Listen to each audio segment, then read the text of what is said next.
just... Good evening, and welcome to the Board of Selectmen's February 11th meeting. On tonight's agenda, we have the Selectmen liaison reports and comments, followed by any public comment, town manager's report. We have some great proclamations and certificates of appreciation for our junior Olympic national champion, Bantam boys. Several Eagle Scouts, and few of them are in the audience. That's terrific. We have a badge pinning of Officer Scouten. We have after that, we have adopt parking, traffic, and transportation task force recommendations. Hearing no right to red CVS on Main. Hearing Lower Haven Street 30-minute parking. Close the state primary warrant. Executive session to discuss strategy with respect to litigation. Upon return, so we're going to exit and then return, I take it, Mr. Wiltshire? Yeah. Update on the Franklin Main intersections. Ambulance fees changing effective March 1st, 2014. Preview of the special town meeting warrant and annual town meeting warrant. And then we have 4 sets of minutes to approve, going back to October 22nd, if that gives you any indication of how long it's been since this board has met at this table. And how slow the town manager is doing minutes. I didn't want to point that out, Bob, but, you know, Profession is good for the soul. it all starts at the top. So good evening, thank you. And you'll be going in executive session at the end of the evening also. Second. 2 executive sessions, I missed that. Yeah, at 9:45. Because one's not enough. That's right. And that was to respect to collective bargaining. Right. And we have executive session minutes to approve too. So busy night, but with that, it has been a while, so I'm going to look to my fellows to my left here and see if you have any comments or liaison reports. Start with me. Thank you, Mr. Chairman. I, with Ben and Marcy and Bob, attended the annual MMA Massachusetts Municipal Association annual meeting and trade show in Boston on January 24th and 5th. There were a number of informative workshops that happened. The first thing we did was attend the Mass Selectmen's Association meeting, at which Speaker DeLeo promised he would do better, quote unquote, than the governor's 2.2% planned increase in local aid. So Speaker DeLeo did say that before all the selectmen present who were from across the state, and we fully expect he will deliver on that promise. I also attended the Mass Interlocal Insurance Association, yep. MIA business meeting and luncheon. Attended 3 concurrent workshops, one of which was completely dreadful. I'll report on the 2 that were very good. Data breaches, is your community vulnerable? I passed some information off to Bob that we might want to pass to our technology staff. And another one on healthcare, the latest wrinkles in the healthcare law, both local and federal, and their impact on the community. Also attended the January 29th Financial Forum, where the 4 boards got together and discussed the library situation. And there'll be more on that on the agenda later tonight. I also had some discussions with Superintendent Doherty about possible alternatives to the library, and attended the February 3rd school committee meeting and asked some questions, made some comments about that. And went to the library informational meeting last evening, which was attended, I think, by a handful of town meeting members. I haven't been meeting here, but I've been meeting. Yeah. Thank you. No, I appreciate that, Dan. Like Dan, I also attended the financial forum, the first of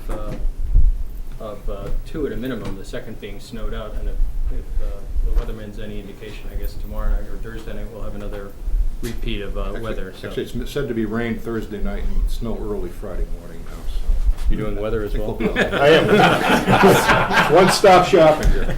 Wow. And I am getting tired of shoveling snow, but other than that, it's been a relatively quiet couple of weeks. Thank you. Thank you, John. Appreciate it. And I want to thank Arcasa. Arcasa put together a showing of Who Cares About Kelsey, and Kelsey actually was in attendance last week.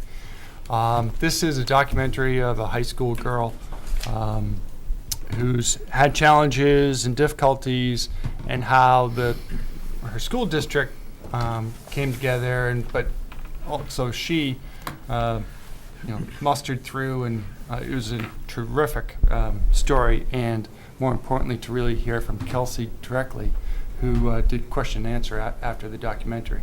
And I also wanted to thank Jordan's Furniture, because they opened up IMAX, and it was filmed, or debuted at IMAX. And Bob, I know you were there, Chief.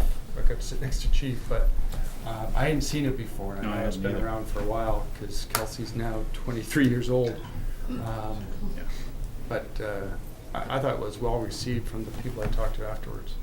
Yeah, I agree that it was. I happened to sit next to Representative Dwyer, who's passed as a probation officer. So he had a lot of really interesting comments and insights into that also. He's an example of someone who's very familiar with sort of that story and that kind of background. I'm not. So it was very eye-opening to me. And not so much to him, and I'm sure the chief and some others. But I thought the audience was very well engaged, and she's now, I think she said she's about 24-year-old young woman. And boy, she's put together well. She's straightened out her life, and the question I have is, don't let Hollywood ruin you. She seemed like a very strong person and a personality, and she seems to be handling it really well. But you do hope that she continues to be herself, because she's now on tour, and as she said, I'm needing to take time off from work and from my life to do some of these things. And you hope this is a good benefit here. She's a remarkable kid, though. Yes, she was. Yep. And it was excellent. And part of the reason that they wanted to bring it to the community is the school district is actually, this young lady grew up in Somersworth, New Hampshire, so just north of us. And Reading doesn't have the same issues that they were having. They had severe high school dropouts, but it was the whole behavioral studying, right, and being able to support behavioral issues. Yeah. And so our district is looking to implement something similar to the Renew program. So look for that from the school district. Did I buy you enough time, Marcy? You did. Thank you. Appreciate it. So I attended the MMA annual meeting, and that was a really good experience. I had opportunity to attend a couple Three of of you the. guys had never attended before, right? Yeah. Well, I went in the past. I haven't ever been before. I know Dan's been in his prior life. The His way prior back. life as a board of selectmen. So yeah, it was good.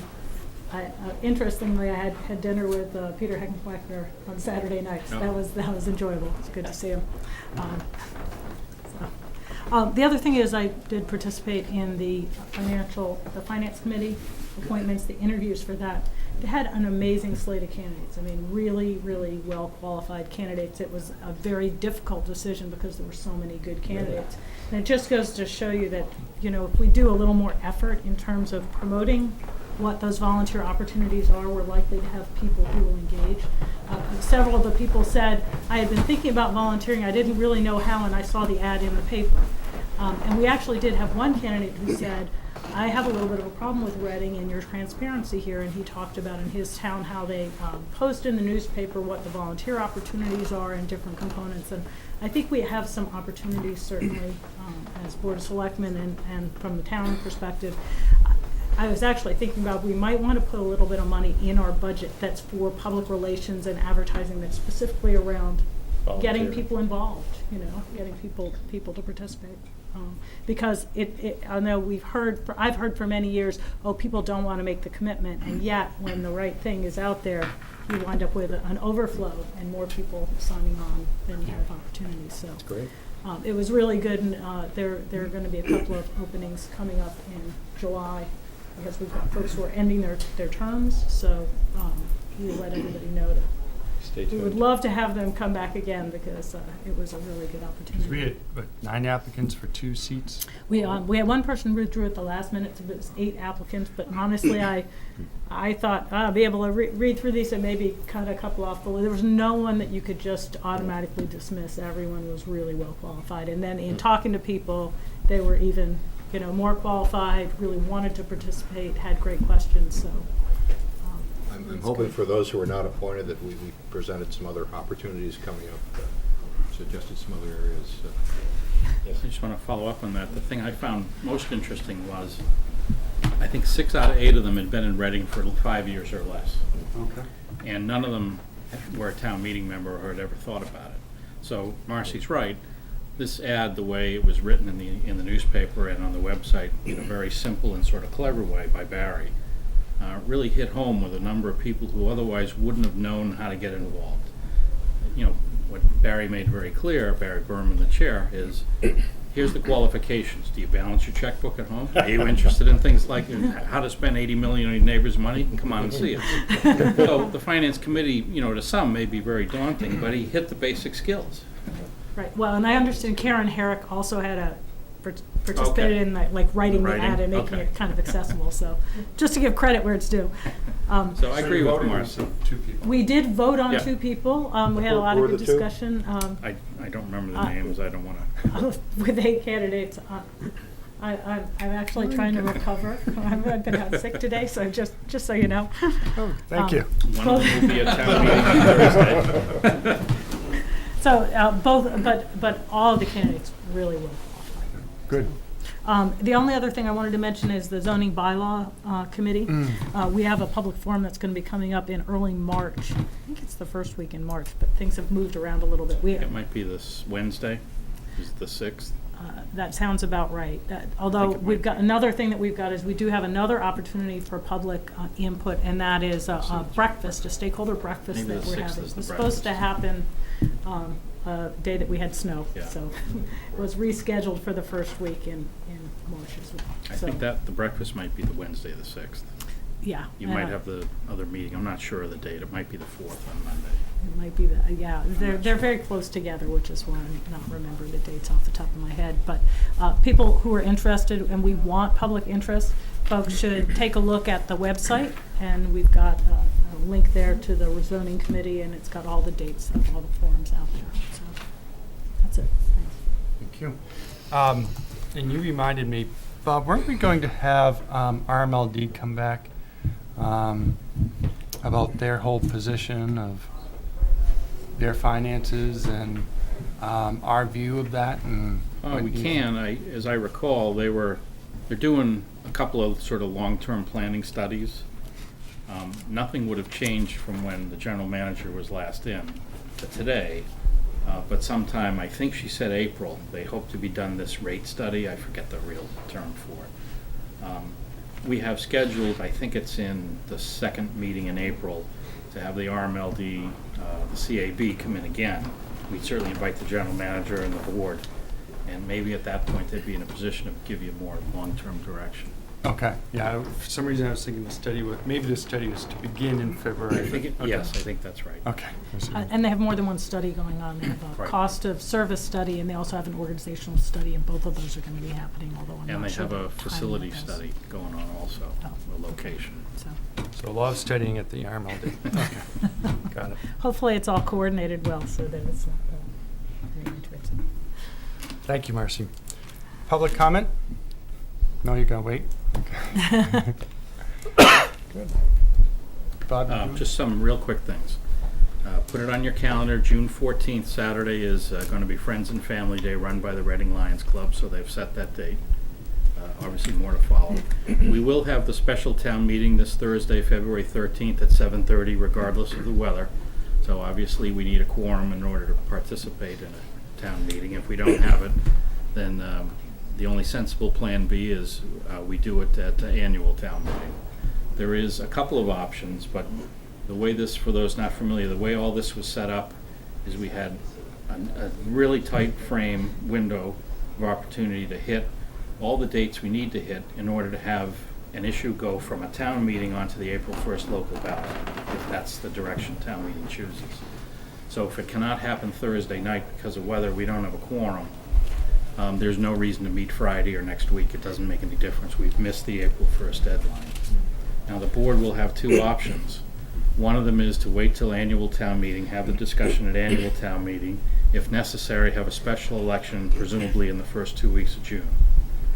That's sort of the normal course of events, I'll say. The unusual course, which we discussed a few weeks ago or a month, is to go to the voters first and town meeting second. So we could sponsor an article, you could sponsor an article on the ballot for April 1st. Instead of town meeting doing it, you could do it. You could decide on the wording, put on a question, and then the voters vote. I think that's a little awkward, but it is done in other communities, and it has been done on library projects, where the first question to the voters, in this case, is will you exclude debt? And then the second question to town meeting is will you authorize the debt? Now, I don't see how town meeting has much of a choice there, whereas the other direction, town meeting is, as elected representatives, is debating whether to authorize debt, is it a good project? And then the taxpayers have a decision based on all that, do we exclude the debt? And the other thing, though, is then we have to go to a special election, and basically we're talking about $10,000 or so. $15,000 or $20,000. $15,000 or $20,000. So that's a pretty expensive choice to make, is just to have the order be reversed. I don't see how I don't see a good way to justify that additional expenditure, quite frankly. Well, actually, reversing the order would avoid that, I think. No, reversing. Well, the only way you avoid that cost is by having the April 1st question go to the voters Go to the first. voters. Then you wouldn't have to Then have you a don't special have that. election. So whether it's debated by town meeting or not, having it go on April 1st would be Okay. the way to do it. If you decide that you want to discuss it with town meeting before it goes to the voters, that's the additional cost. If we can't meet If we can't Thursday. meet on But Thursday, it looks like we right. can. I know. Just get down the road a little bit more. Bob, in that case, since the town would have already voted on the ballot, the latitude of town meeting to make amendments or alter it, I presume, is much more narrow. Well, town meeting, let's say April 1st, the voters support whatever it is for debt exclusion. Good question. Town meeting can do anything it wants. We don't have to assess the taxpayers a tax, an additional levy, if town meeting doesn't want to. They've authorized us to. So think of it more of as a ceiling. But if town meeting says, I would prefer to cut the number down, for instance, they're the ones that have to authorize the debt. So just because the taxpayers have agreed to pay it, if town meeting doesn't authorize that amount of debt, we can't assess it, I guess is the fairest way. Thank you. And the last thing, I do want to mention, about a week ago, we had a colleague of ours in Natick, a public works worker, Michael McDaniel, who lost his life while repairing a water main. And that's not something that happens, fortunately, very often in the municipal sector in Massachusetts. But I just wanted to recognize that fact that sometimes we take for granted, public works, public safety, all of the people who have very difficult jobs. And it's certainly a shame. There was, I understand, a nice turnout, virtually every public works department, including our Senate representatives. But it's a shame to have to do that. I just wanted to mention that. And that's it. Thank you, Bob.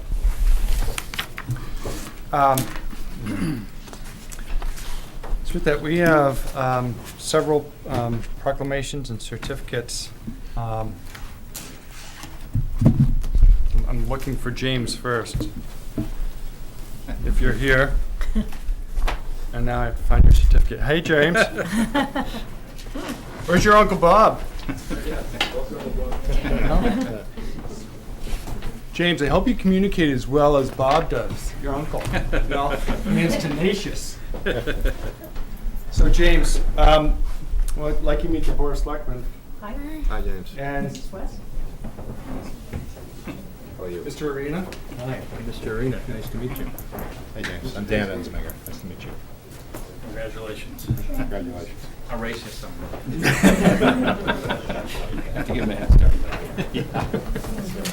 So James Donahue, in recognition of being awarded the title of USATF Junior Olympics National Champion Bantam Boys, James, who is a 5th grader at the Killam Elementary School, achieved this honor of becoming the #1 10-year-old in the USA after only 4 months of running cross country. Incredible. Wow. Absolutely incredible. Nice work.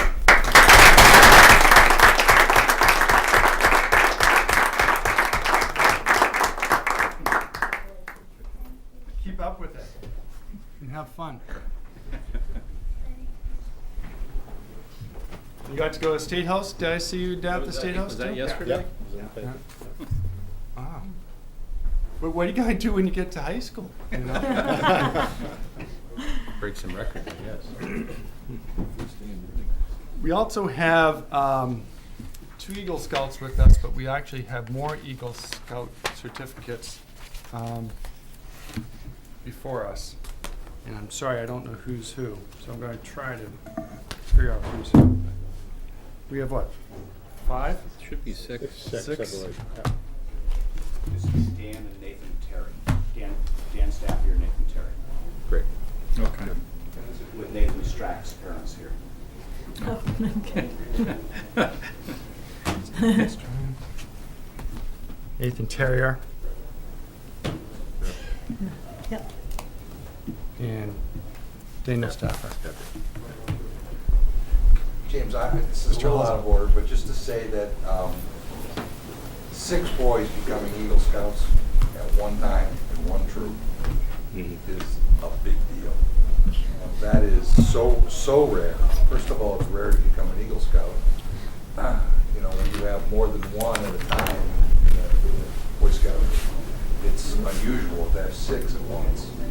It's kind of unheard of. Reading has a lot to be proud of in the scouting program. We are kind of the Eagle's nest. Having been the former president of the Boston Mennonite Council of the Boy Scouts, I can tell you that now for 10 years running, Reading has had the most Eagle Scouts of any of the 51 communities that council serves. And these guys are a great example. Thank you, Mr. Hollis. I was wondering that.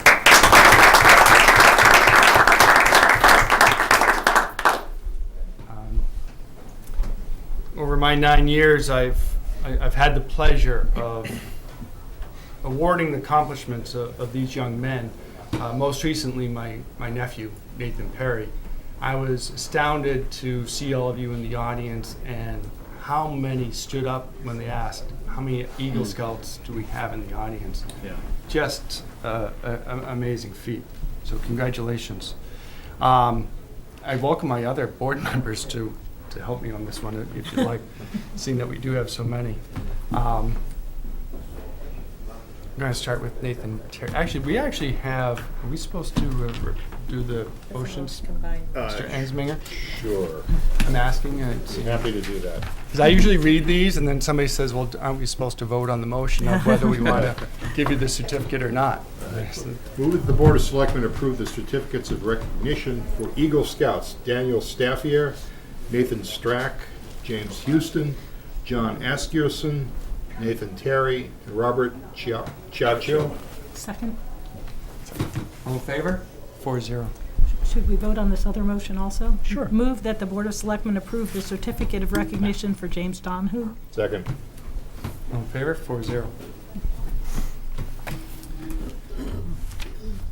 Okay. So Nathan Terry's recognition is for his project and outstanding work installing bathhouses at Simons Park. Excellent.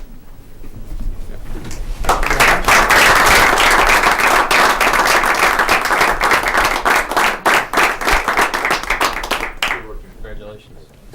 I can tell you there's no shortage of mosquitoes at Simon's Park. Well, are there bats though?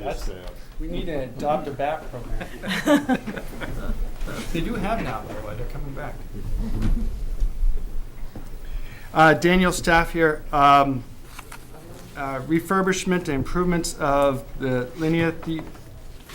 Linnean Bird Sanctuary Conservation Grounds, which I know took quite a bit from what I had seen during that project.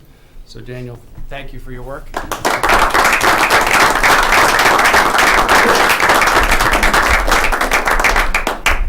Congratulations. Thanks, Dan. Congratulations. Thank you. We used to have a press corps. They used to take pictures and everything, but I guess now everything's digital, so they're all watching on TV now. Nathan Strack's parents? We're actually, he's over there, I'm over here. Summer seats. So while you're here, Nathan's project repairing the long-standing drainage problems that allowed basement flooding at the Church of the Good Shepherd during rainstorms. And from what I understand, that was a successful project and So far, we haven't had any floods at the Good Shepherd, right?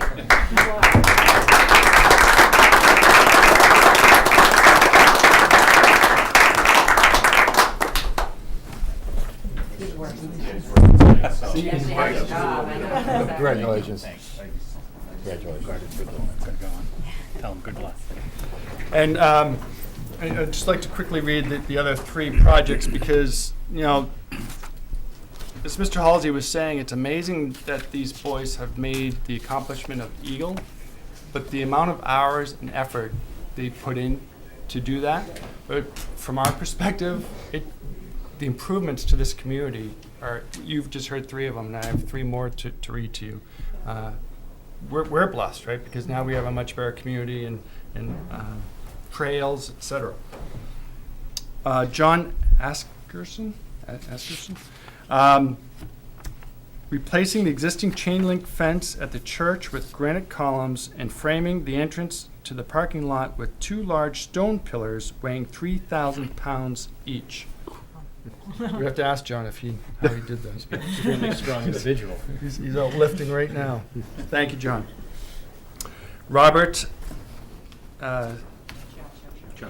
Chacho?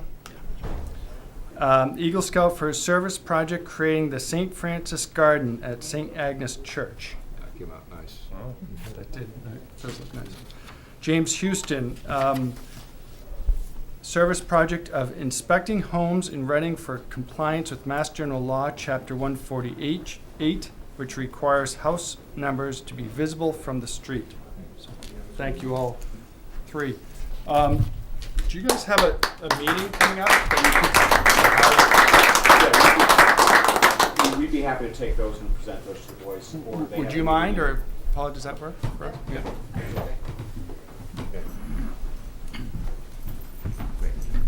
Very much. Now when you go from Eagle to police officer, right? There's something to accomplish here. The other thing I think we should do is actually recognize the leadership of the troop, because the leaders of the troop have had to obviously coordinate all of this, and it's pretty impressive. They've also put in a lot of hours, and it's really great to have that kind of leadership, so thanks. And one of them that evening got his Eagle Scout at a little bit older than 18 years old, as I understand it. So that was nice. Really? Yeah, so there's 7, but 6 boys. How do you get an Eagle Scout I think that was a after little 18? surprise. It had never been presented to him when he was a boy. Yeah. Oh, really? Oh, really? So it was presented to him Wow. for the, They did first well. time. And his son, he was kind of. Very nice. That is very nice. And in the board's packet tonight is a list of all the Eagle Scouts in Reading. It's a very, very impressive list. There's either something in the water or the genetics or it's the leadership in town, but whatever we're Yeah. doing, we're doing right. Don't take too much credit, John. Whoa, that is a long list. That is amazing.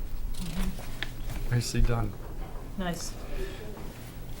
Now we have a badge pinning for Officer Scouting. I've always said this is one of my favorite opportunities that this board gets to do.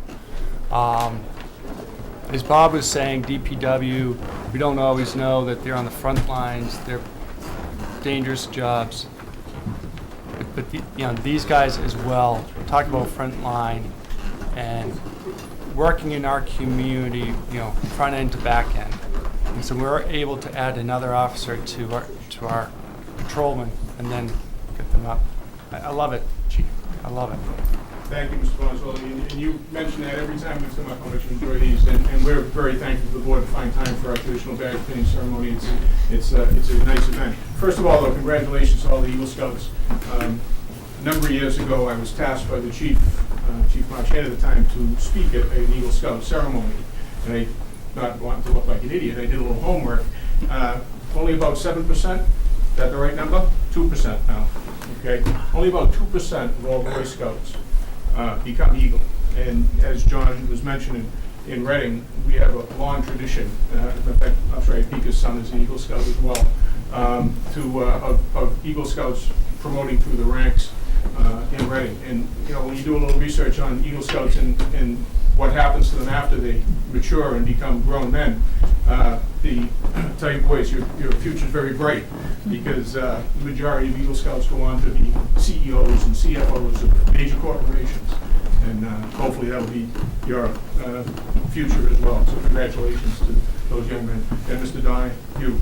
I hope I don't ever have to chase you. You guys all see this guy? He takes off, let him go. We'll just get him later. Congratulations, James. That's great. But again, we're here also tonight to recognize our newest police officer, Officer Scouten, Michael Scouten. Michael, if you come up here, please. Officer Scouten just graduated in November from the Lowell Police Academy. Officer Scouten is a Reading graduate of Reading Memorial High School. He's a RMH grad. After graduating from high school, he came to work here for the Reading Department of Public Works. As a matter of fact, he took kind of a circuitous route to get to where he is today. But it's something for all the young men and women in the audience to watch and see what perseverance can do for you if you really have a dream. I know I've talked to Michael over the years, and he always knew he wanted to be a police officer. He started working at the DPW in the forestry department, left that position because he knew he needed to get his college education done, and he found another opportunity that would afford him the opportunity to go to night school and get his college education, give him a lot of credit for going back to school, and knowing that that was going to be the route he needed to take to get here. Following that, he then went into a career into law enforcement, working as a campus police officer at North Shore Community College, which gave him a lot of background. And when all the stars aligned and we were hiring and he was available, we were fortunate enough to be able to offer him a position here in Reading. And like I say, just graduated from the Lowell Police Academy in November. He's finished his field training at this point, and he's going to do his badge pinning tonight. His wife, Stacy, is here with his daughter, Julia. Unfortunately, his son, Tim, is at Fort Benning in boot camp and can't attend this evening, but I'm sure somebody is videotaping. We'll talk to RCTV and see if we can't get a copy of it so we can send it down. So without any further ado, I'll invite your family up for the badge pinning, and they can pin the badge. Thank you, Chief. Daughter, Julia.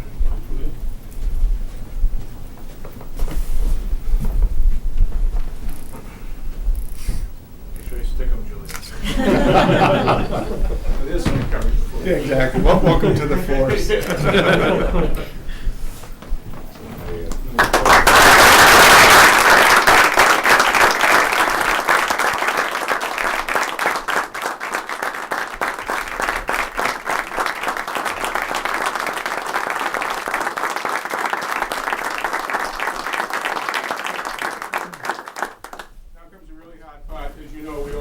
Make the officers introduce their family members that are here.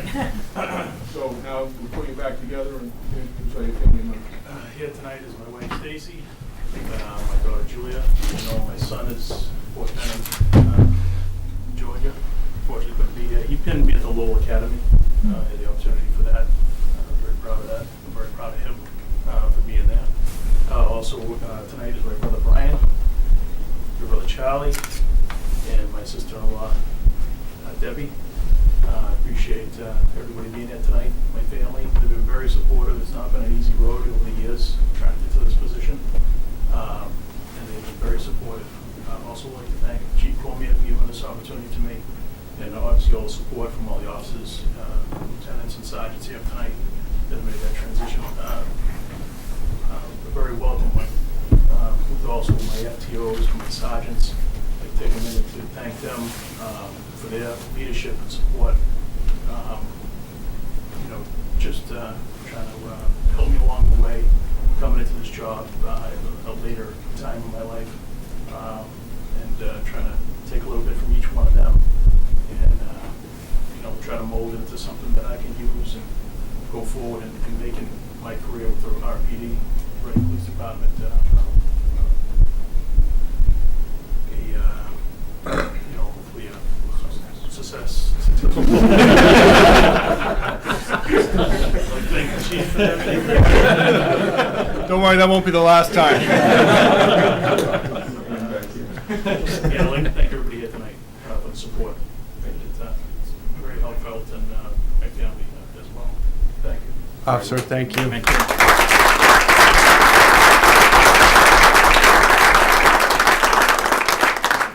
also want to thank your son for what he's doing, and I wish him all the best.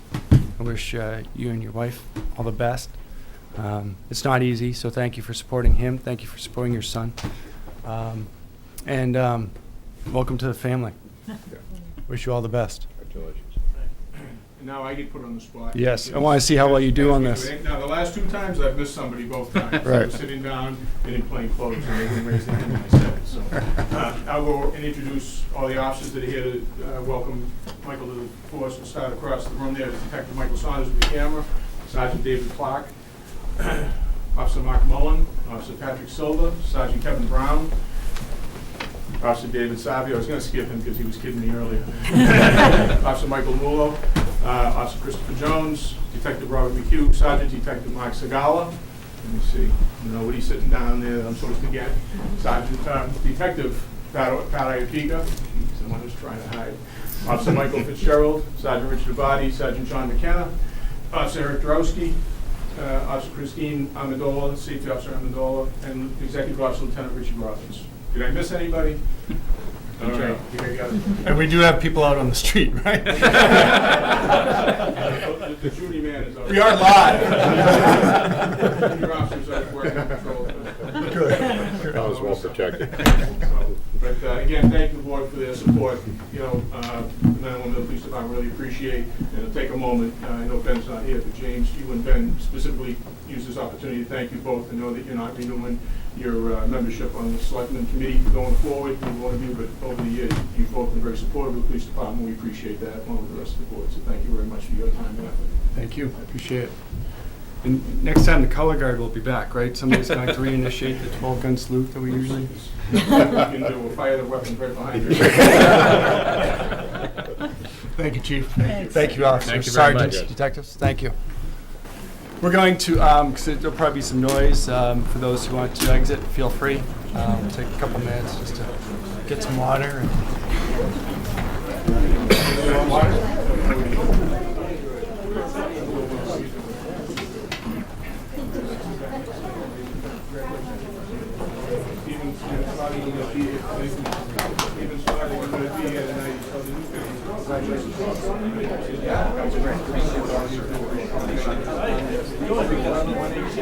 Until they came back for the badge pinnings and the scout proclamation. That's the good part of the job.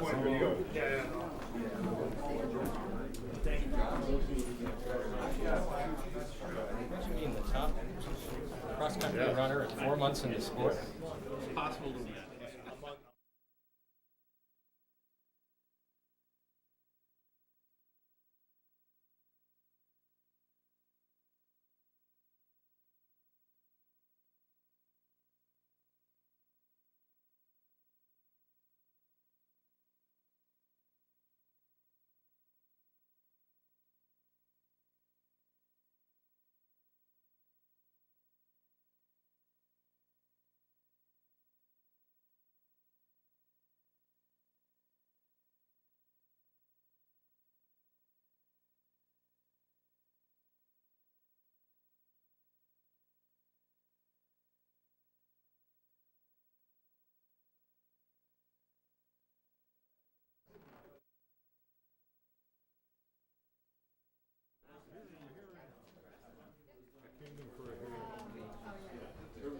Notice in here, Bob? There is,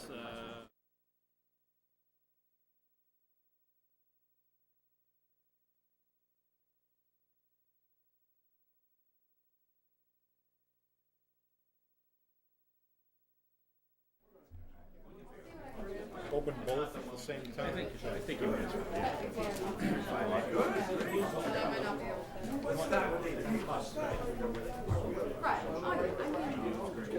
I can start reading this thing if you want to. Yeah, sure. Okay.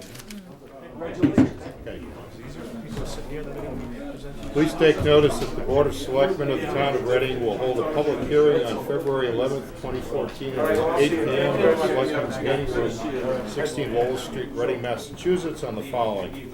Prohibit turn on red on Lowell Street eastbound at Main Street. Designate 2 30-minute parking spaces on Haven Street located at the 2 westernmost marked spaces north side of Haven Street. Copy of the proposed documents regarding these topics are available in the town manager's office, 16 Lowell Street, Reading, Massachusetts, Monday, Wednesday, Thursday from 7:30 a.m. to 5:30 p.m. and Tuesday from 7:30 a.m. to 7 p.m. and are attached to the hearing notice on the website www.readingma.gov.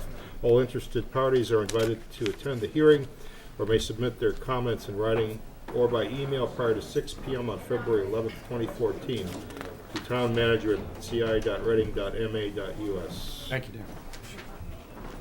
You should do the second one, please. Is it the same thing? No, it's Oh, a little different. So you have to read I the have two of this. entire or just the paragraph? You can move it. I think you read them both. they're both Okay. included in there, and I think there's two copies of the same thing. Okay, Yeah. okay, that's fine. So You're I right. think we did it. Yeah, I'm sorry, I missed That's if all you right. read Yeah. through it. Good. Okay, Christine, Officer Amendola here, do you want Oh, no, to sit here? I'll stand. That's okay. Amendola, right? Yes. Yeah. You think an Italian guy like me could pronounce Italian? I can't. Smith, Jones, I get pretty well. Well, I got a Patriots player now after me, Danny Yeah. Amendola, Oh, so yeah. I'll become famous. I didn't think of that. Oh, I did, but nobody else did. Okay, the first amendment is to prohibit turn on red at Lowell at Main Street, right when you're exiting the CVS, the cobblestone lot. And this would be pursuant to Article 6.10.5. It was originally brought to us by Christopher Latham. And the reasoning behind it, and the PTTF went out there and looked at it, and we believe it would enhance pedestrian safety because of the angles that vehicles leave. They're stopping and they're looking for cars only to the left, but they're not looking to the right to see if any pedestrians have been crossing. So that was the First Amendment. And the other issue is, as you're looking to the left, sometimes there's people coming straight across to then go south, and you don't notice them till the last minute, and there's only one lane to go into to go south. And it is hard to see that pedestrian crosswalk light. As you're turning, you can't tell if it's a bit turned on. Okay. I might give you this one if I can remove two, but discuss that. You want to go into the next one? Oh, sure, yes. And the other amendment tonight is proposed 2-minute 30 parking spaces on Haven Street at the two westernmost marked spaces on the north side of Haven Street, and this would be pursuant to Article 5.4.1B. This was brought to us first by the owners of Cookies and Cream, who is located down near that corner by Fred DeFar. He stated that a lot of cars are parked there for the 2-hour limit, and he can't have any customers just run in and out just to get some of the baked goods. And you know, we also thought that it could benefit takeout for maybe Portland pie, green tomato, everybody down in that area. Okay. And I guess one comment for the board, I don't think we've scheduled a meeting yet, but I'm gonna say probably in May or June, we're gonna revisit parking and all of downtown again. There's just gonna be so much development that's already happening. We see it right out our window at the MF Charles Building. There's 4 or 5 construction crews working now simultaneously, which is a challenge for the parking in the rear. The police have done a really nice job getting all of them in the same room and talking to them all and explaining kind of what the ins and outs would be. But none of us can be really sure exactly what the parking needs are gonna be when all these businesses are open. So we wanna, you know, we've thought about it, we've done a little bit of planning, but we wanna also be able to react pretty fast. And I'll just let the board know, one of the suggestions that has come up, which some of the board members that have been here for a while are not gonna enjoy, is to increase the 2-hour to a higher number. So, you know, to go to 3 or 4 hour parking is one thing to be discussed, you know, in May or June. You don't wanna discourage people from doing shopping when there's a lot more options and hurry them along. Right. But that's gonna take a lot of discussion. Both Gene Delios and I will reach out to the business community as they're opening and really discuss what their business is, what their needs are, and have them keep an eye on this for us. So we'll probably evolve over the next, I would say, year or so, Jim. We're talking about the need to really look at parking on Main Street and Haven, and how with all these businesses coming in. Haven is now a little bit more developed, so we know this is a good idea. In the businesses, we know what kind of businesses are in there, but you know, until you see everyone open and working for business on MF Charles, we're not gonna know. Yeah, so, go ahead, Dan. What's the parking time limit in the lot behind CVS right now, the town lot? Is that 3 hours? 2 hours. 2 hours. Two, not Everything three. is 2 hours, Everything's yeah. 2. 2 hours everywhere, except, Probably about 6 years ago, Ben was actually involved representing the Board of Selectmen. We had a number of meetings, and we met with about 25 business people from downtown. During that time, we were doing kind of an overhaul of the parking regulations. And as we told the business people at that time, you tell us what's going to work for you. I mean, you know, it's not, it doesn't make any difference to me, quite frankly, how many hours people are out there. My business doesn't depend on the parking, theirs does. And, you know, what we don't want to get into is particularly making parking regulations for businesses, because businesses come and go. And then you're stuck with regular mishmash of parking regulations that don't really work. That's why we ended up with the 2-hour limit all downtown. So I'm happy to have the discussions again. We need to get the business owners downtown heavily involved in the conversation and have it be their, you know, Yeah. they have to help us work on that and decide what is the best for them as a group. Yeah. You know, so. Yeah, and shortly after we had done that, or period over time, right, immediately we're starting to get 2 hours wasn't enough for especially the hair salons, right? Right. People would be getting their hair colored, which takes like 90 minutes or whatever, and then they would want to go shop after, and they couldn't. So I could see where that would be a good discussion. And then looking at this, I wonder if there's almost a formula that we shouldn't be making of, for X number of long-term parking, we should always allocate X number of spaces of 30-minute or an hour or less kind of. And that's what we've wrestled with, and that's why we've got the smattering of 30-minute spots. And we've spread them out. There's 4 in front of the CVS area, 2 down by Green Street and Main Street, and now 2 down the lower end of Haven Street. So, you know, everybody's got a little bit of it, and you know, we're kind of waiting to see, as all these businesses fill, what the demand is going to be, and whether or not. One thing I tried to do shortly after I became chief, because parking is, you know, it was a huge headache at first, because we had that whole mismatch of parking regulations. And I really wanted to just fix the problem. I'm kind of one of those guys that just want to fix it and be done with it and move on. And I've come to the realization that it's never going to be done. It's just one of those things that's always evolving, it's always going to be changing, and we have to remain fluid with it and just try to do what's best at the time, you know? Yeah. So. One possibility is to actually survey the customers and see what their average stay length is. If there's some way to distribute survey forms at the businesses and ask folks to help us out, you know, help them. Yeah, and I would, you know, recruit the businesses to do that for us. Yeah, oh, yeah. You know, their customers are coming in, put the questionnaires on their counters, or the website that we're gonna use, or however we're gonna be able to do it. And, yeah, happy to take all the input, you know, I mean, you want it to work for everybody. You know? Right.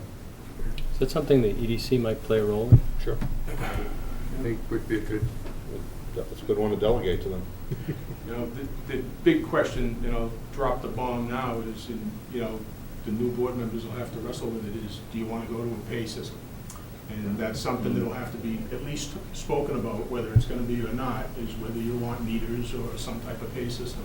And because that can tend to help in this area as well. Right. I don't know, something will have to be discussed, whether the community is ready for something like that. They do it in Lexington, they do it in some other venues our size, but whether we want to do it or not, I don't know. No, I think that my recommendation, as I step away, is that should be part of your, you know, if you're going to have a full discussion, what, May, June, I would make that part of that. You know, we brought that up during our discussions, or some of those who were looking at financial, because the financial forum was at the same time. And we didn't want to put holes in the brand new downtown improvement area of having all these meters. Well, technology has changed, and there's different ways to. You have do it. kiosk systems now where you get something to put in your windshield, and Right. by the time you need, put it in the windshield. It's got the expiration right on it. It's up in Andover, they do it that way. So something for you all to think about. Good luck with that. James is going, boy, I missed it on that one. It's a good time to leave. So Bob, you will have had that input in terms of that parking, I think it's MAPSI that's running that parking forum. Right. And so maybe you'll have some information from that. Yeah, I think that's a that good might be idea to talk to worthwhile. EDC, so I'll go to an EDC meeting, sort of lay it out to them, get some ideas. The thing we want to keep in mind, I guess, is we can survey the business owners, but we want to make sure we also sort of survey the shoppers. Mhm. You know, they may spend 30 minutes at one place and 2 hours at another, but if they go into 4 places, you don't want to discourage people from doing maybe business. As you go. One of the reasons behind the 2 hours was a lot of employees were parking where customers should park. Right. And employees were cleverly going out and rotating and sharing keys and all that.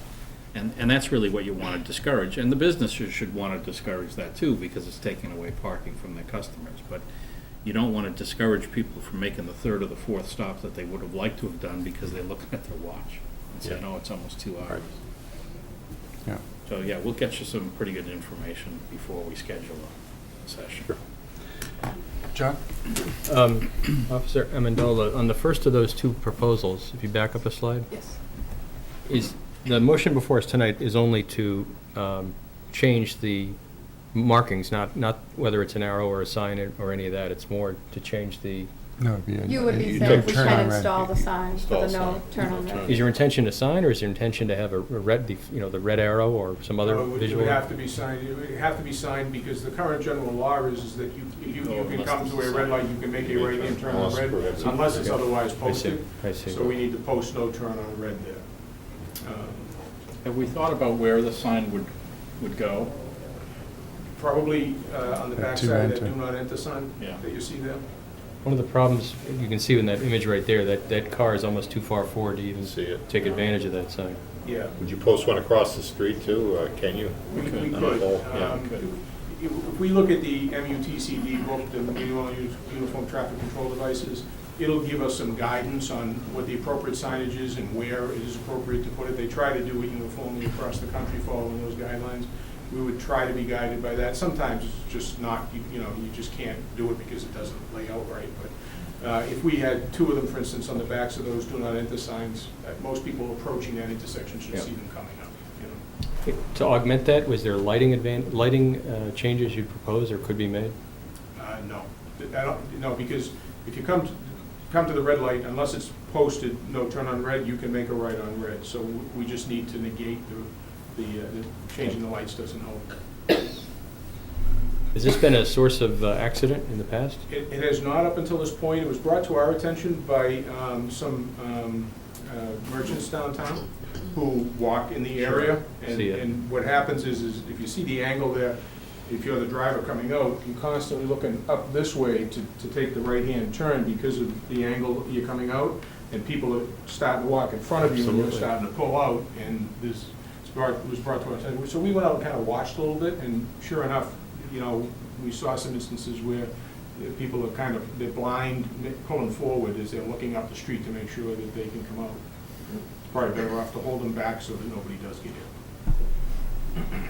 And there are trip lines there, so they do cycle fairly quickly when people start, when you pull up and wait to come out, they do cycle fairly quickly. They're not sitting there for a long, long time. Okay, thank you. All right. I wasn't kidding. There are a couple no turn on reds that I just don't agree with that I'd like revisited, but that's not on tonight's. Public comment in 2 months. You can do it on the other side of the table. Fred, we're gonna have some fun. We're gonna have, come May, you and I sitting out there. And, we want to throw some comments. Absolutely. Get it done, right? Remember, you gotta go away. You gotta fade away. Who's talking? For a while, yeah. It's always good over here. This is a good place to be. Sure. Any public comment on these 2? Going back to the 30-minute, are those, when you said Portland Pine, I'm like, that's right. Should we make them more towards the crosswalk so it's? And Pamplin was too, so we were trying to benefit for the ones that probably have the shortest customers, which, you know, it's stemmed from Cookies and Cream, so, and Pamplemousse is sort of down that end. So that's why we thought maybe there, and the people around the corners, Yeah. you know, Green Tomato, or even the other ones are some hair salons, so. Yeah. We looked at both, we thought maybe Portland Pie's customers usually stay a little longer. I mean, there's Zynga too, so any place really could use it, but we figured, looking at it, these have the shortest customers, I think that would help benefit, and it's easy for us to enforce too if they're in one area. Right. Okay. Very good. Any other comment? Chairman, if there is none, move to close the hearing on parking, traffic, and transportation task force recommendations. I'll second that. All in favor? Okay. 4-0. Move to prohibit right turn on red at the traffic lights in front of CVS at the intersection of Lowell Street and Main Street.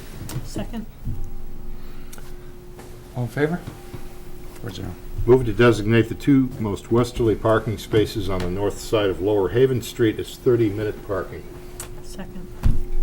All in favor? 4-0. Great, thank you. Thank you very much. Yeah, thank you. We'll see you again.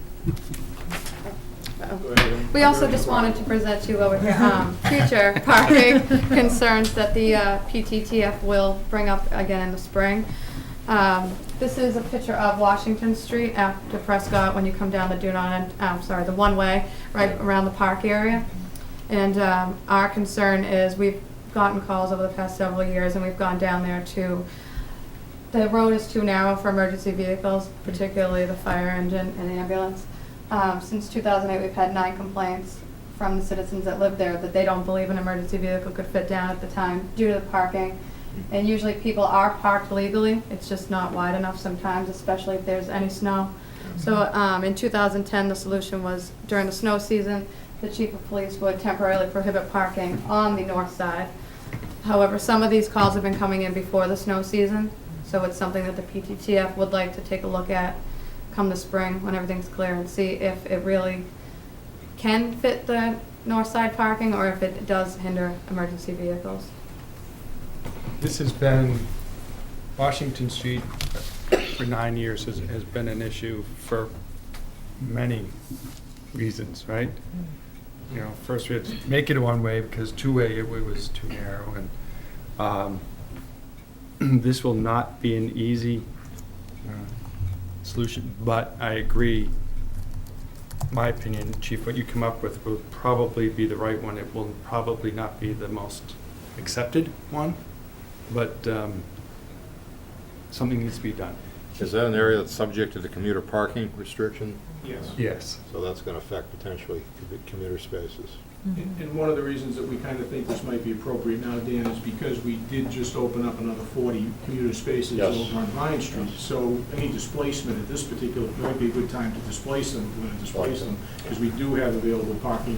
Vine Street MBTA lot is being used, it's slowly filling up.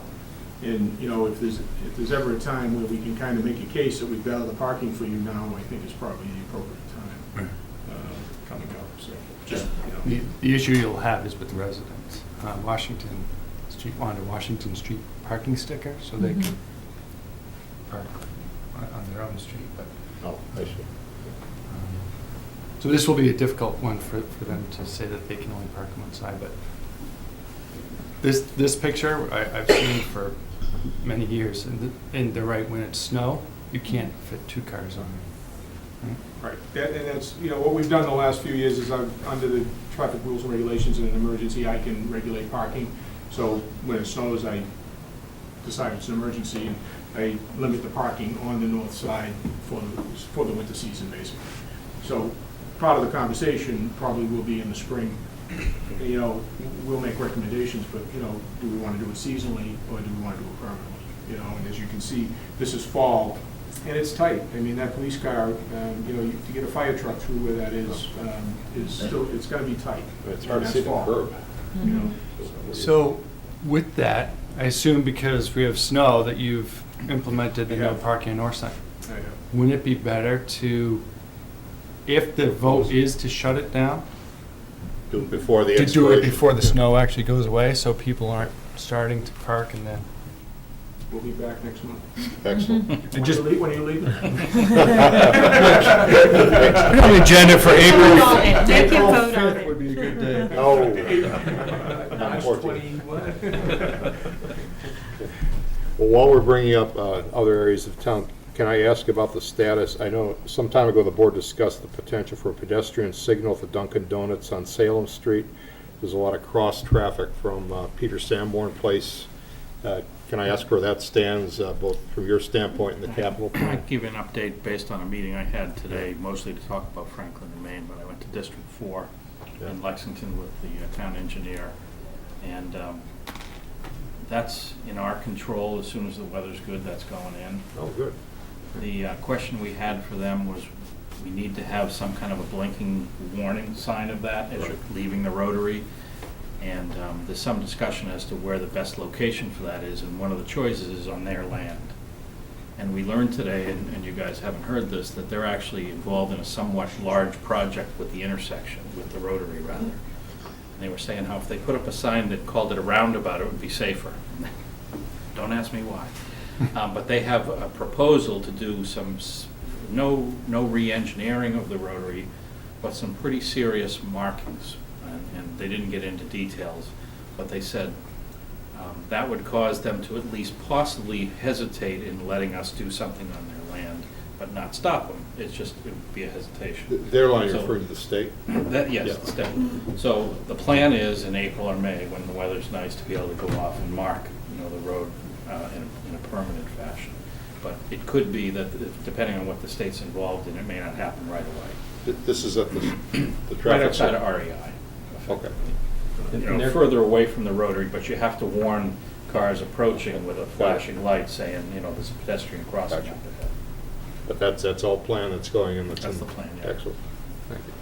And until then, the police department has a pedestrian crosswalk grant, and we've made one of our main focuses using officers to make sure that people are stopping for pedestrians at that particular crosswalk, so Thank you. try to help that for now. And the one up on South Main. Remind it. Yeah, Main Street, is that what it is? Where is by it? Bangor Road.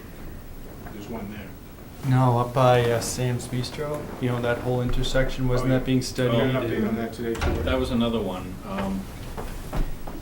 The whole Main Street situation is sort of confusing. There's two different water main projects. There's the natural gas line that's most likely going to take some attention.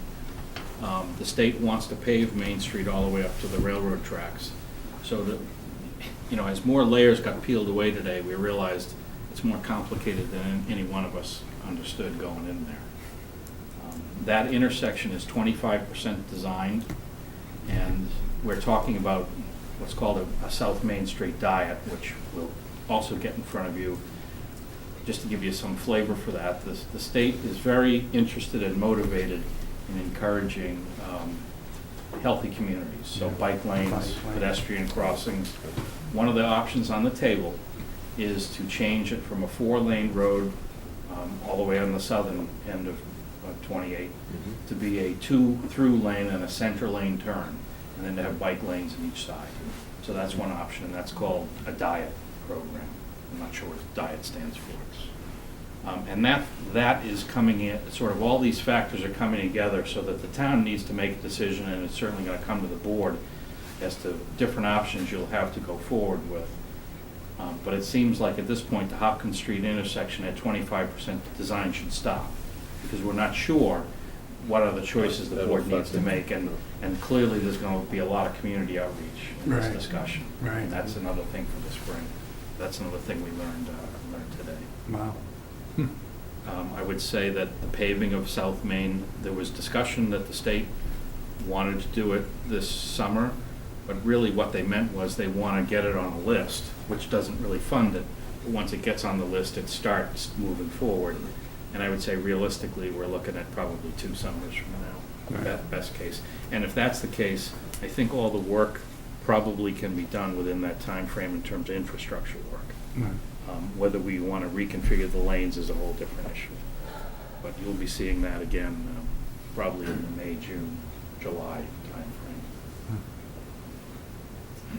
And we also wanted to update everyone on all the West Street work that is going to be coming up.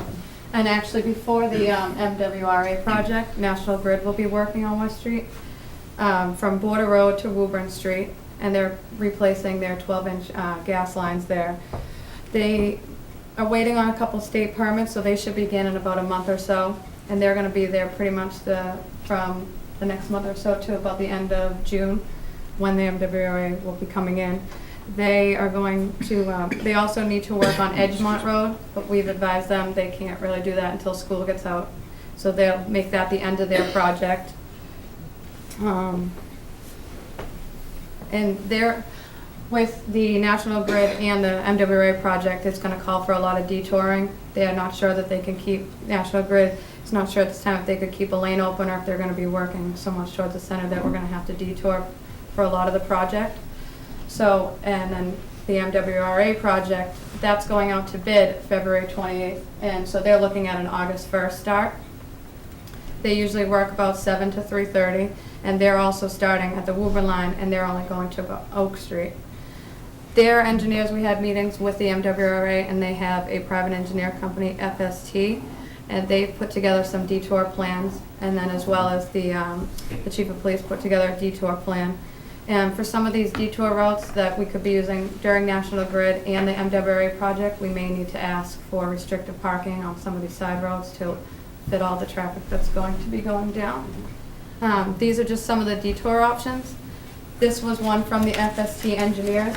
The red highlight is where the working would be going on. West Street was gonna be on there as soon as they started talking about it. And the yellow markings show where we would be detouring. So once the work begins at south from west to Luanis, one option would be to have traffic go Luanis, Avalon to Whitehall Lane, and there we would need to restrict parking in the daytime for the traffic flow. The work zone 2 from Luanis to Countryside, we would probably one of the options would be to detour down Oak Street to Pine Ridge to Avalon to Whitehall. When they move further up, they've offered a detour plan of Wentworth to Lewis Street, and that's when they're working from Countryside to Oak Street. Can't use country because it's a dirt road, right? Yes, Yes. the other side. And this is their engineering. This isn't exactly what we would like to see. They also, their engineers offered an alternate plan of going, if they ever needed to use a large detour road of Oak Street to Summer Ave to Main Street, all the way to South Street. Why not Pine Ridge Road? That's coming up now. That is the one, the police department has used this detour road in the past, and we think that possibly it might be an easier one to use for most of the whole project, to keep the flow going the same way. So we would look at a detour road of Oak Street to Pine Ridge to South for most of both projects, the National Grid and the MWRA. Vote for that one. So these are just some options that we've been looking at and their engineers have looked at. And as it gets closer, we'll have more meetings with the National Grid and MWRA to see their exact timeframes and their start dates. They've both been told that we need to start letting the residents know when things are going, what the National Grid has, and they plan on using message boards several weeks in advance. We've asked them to put them up in the best locations around West Street to start letting people know. Sorry, Mr. Van Agensberg. All of these are very interesting, but by putting all that traffic, detour traffic for, sounds like a substantial amount of time onto our residential roads, is there going to be any discussion about potential compensation for the damage that this could cause to some of these roads, to have them improved at the end of the project at the expense of National Grid or somebody else? I don't know I don't drive those roads, so I can't tell you how good they are or how bad they are, but they're probably not going to be any better at the end of the project than they are at the beginning of the project, so. Do we have a heavy truck exclusion on West at this Yes. point? Yeah, yes. So that, you won't be seeing that traffic, correct? No, but there'll be more trucks like oil trucks and delivery trucks and all that kind of stuff, even though there's a heavy truck exclusion, you Yeah. can't prevent local stuff. It's just a thought that maybe somewhere along the line we could tap into some funds for extra road improvements. Good enough. Good thought. John? Bob, do you know, do we have to actually look at the as-built or the dig safe before we can gauge whether there'll be a lane open? Or will they know before they put Yeah. shovel to the ground? I know National Grid, that's part of what they're waiting on to start, is their dig safe, Okay, so, and then we would meet with them and discuss okay. if, they could leave a lane open or, It's all about the MWRA project, though. yes. And then the MWRA project, sorry, they can't leave a lane open. It's because they're doing a 36-inch pipe and it's just too large, so they have to have detour routed around. How long is that expected to last, from August 1st to? This is a 2 to 3 year project. 2 years minimum. So, Wow, my It's goodness. part of the West Street TIP Transportation Improvement Program. All right. Yeah. So- So- We're doing from West Willow and Summer, which we're reconfiguring the intersection of West Willow and Summer, all the way to the Woburn line. The state is gonna redo and sidewalk and the whole package on West Street. So this is all the beginning phases of that, so they wanna do the underground obviously first, and the MWRA wants to drop a 36-inch water main in from the Woburn line to Oak Street in anticipation of tying So- it into Main Street. Would they plan to repave the segment that's shut down for the big pipe right after that, so they wouldn't have to stop it 2 times? They're trying to coordinate as best they can, but honestly, until the thing goes out to the bid and Yeah. whoever gets the bid, they can decide how to proceed on the project. It's I'm up to sure. them. But obviously, that's what we prefer. Kind of the same thing with the gas company, John, to your question. They're doing a 6-inch line starting at around Woburn Street, and we've asked them to start that end first, because they're gonna start in springtime.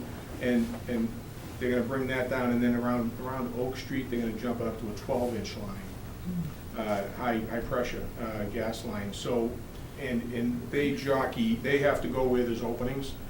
They can't tell us whether they're gonna be able to leave a lane open at this point or not. My direction to the officers is, if we can leave a lane open, we want a lane open. And as we've already started meeting with the contractors and the people responsible for the work, I've pushed that on them as well.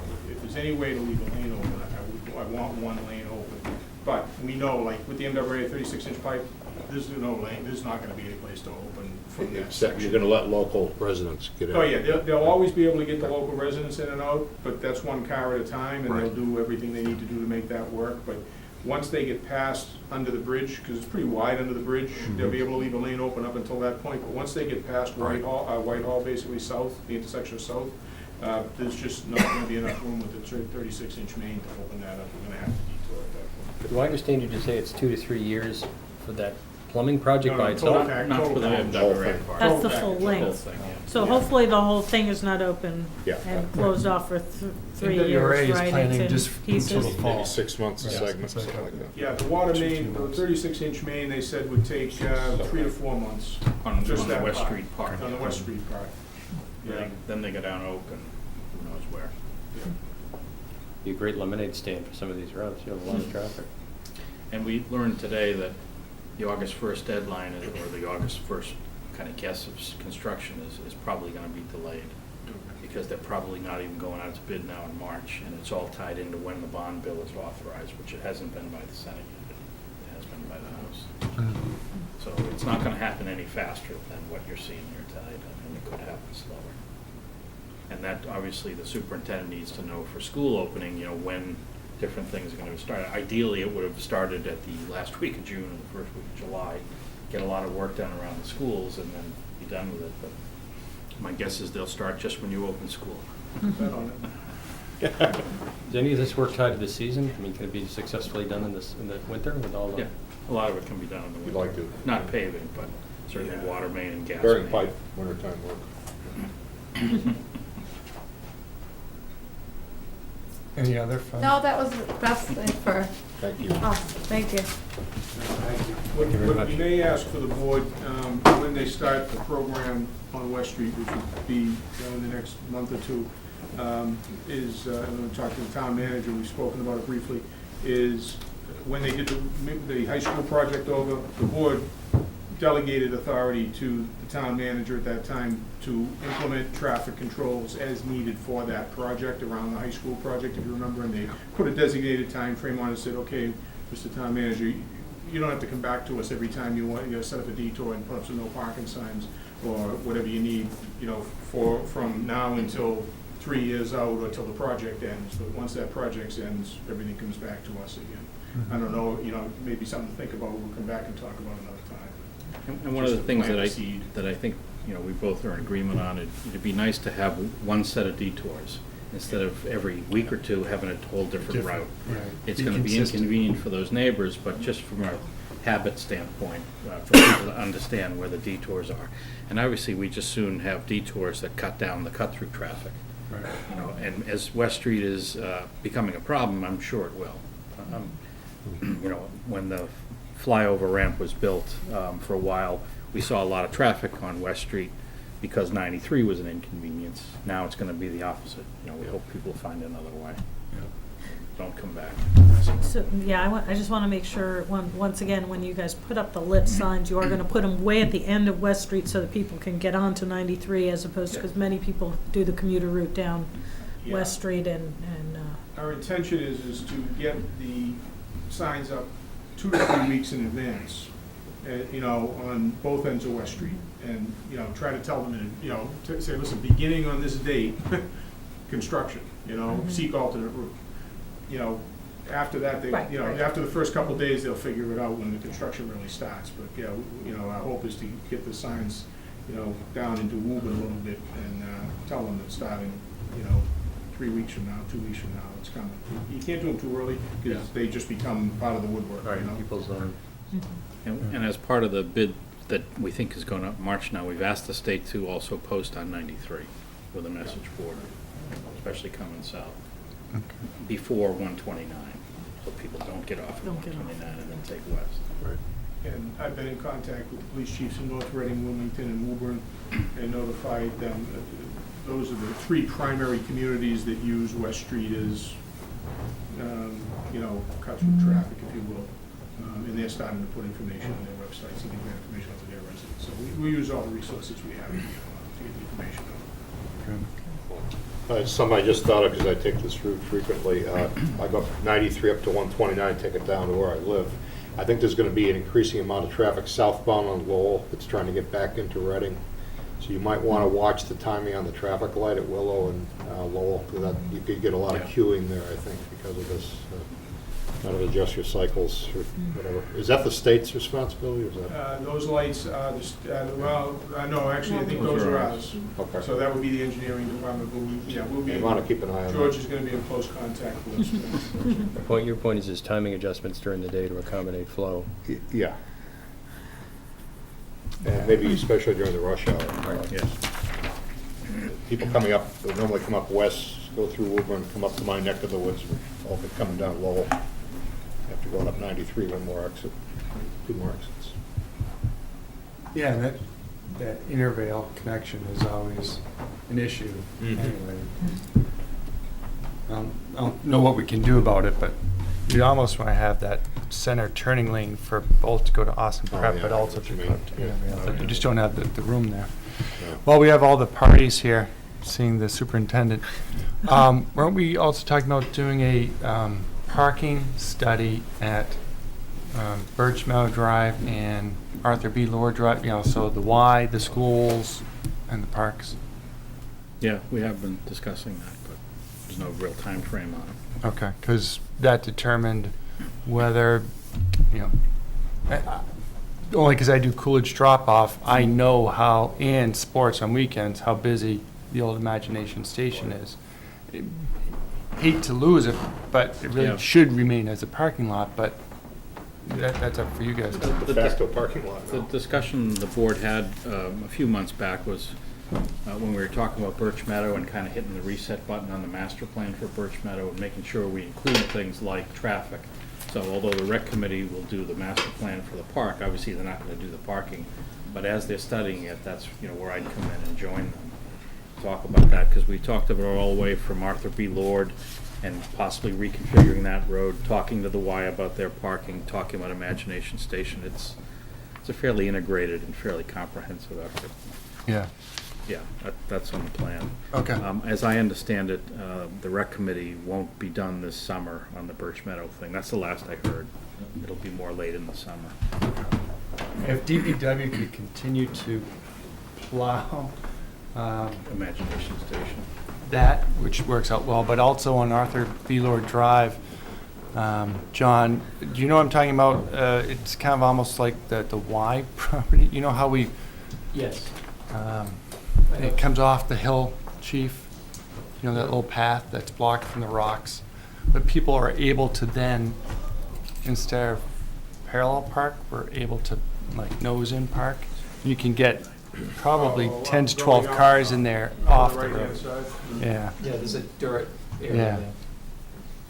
But I noticed that the other day with all the snow, just having 10 additional cars caused mayhem in there. Because the snow was in further. I'll talk to the DPW. I don't know. I think they, you know, I think that they would be somewhat leery. I don't mean to speak for them, only because once you start getting off the I know. paved roadway with those plows, you know, there's a lot of stuff under the snow. No, it'd have to be the And, bucket loader. You know, they need to do, that would have to be something, I think, probably after the plowing is Right. done and go in and see what they can do in there. But we can talk to Mr. Zager about them, see what they can do. Thank you. Thank you. Thank you very much. Thank you, nice job. Thank you. Thank you. And now on our agenda, if I recall right, we have closed the warrant, and then we have executive session, right? Yeah, and closing the warrant is just a motion. It's just a formality for the primary election. Right. So it's just the one half of the election that's happening. The other Correct. warrant for the town election closes at our next meeting. Right. Okay. Move that the Board of Selectmen close the warrant for the state primary to take place on March 4th, 2014 at the Reading Memorial High School Hawks Fieldhouse on Oakland Road from 7 a.m. to 8 p.m. Actually, it's just the primary, not the main election. Right. A second. All in favor? 4-0. Thank you. And as I recall, right, Laura says we are not allowed to put town stuff on that. No. So That's what- right. We're holding, when we do combined in April 1st, there's sort of two sets of ballots you get. Right. So we're not allowed to add on to anything the state's doing. But if we were forced due to the snow to go to town meeting, We couldn't hit a March 4th election for anything we'd want to do. The election law is 35 days in advance with a couple of other appeals. So Thursday night just hits April 1st. We could do something after April 1st if there were another election. March 4th, though, is out of the question. I was thinking April town meeting, annual town meeting, and then if they so chose to put it on, Just bring your brollies, you'll be fine Thursday, I think. well, I'll be there. Executive? Yes, please. Move. Mr. Chair, move to go into executive session to discuss strategy with respect to litigation. If the chair declares that an open meeting may have a detrimental effect on the bargaining position of the body, and to reconvene an open session at approximately 9 p.m. Darcy? Second. Yes. Yes. Yes. Yes. Dan? Yes. James, yes. We'll be back at 9 p.m. Okay, we next door, or? Paul, are we going to the burger room?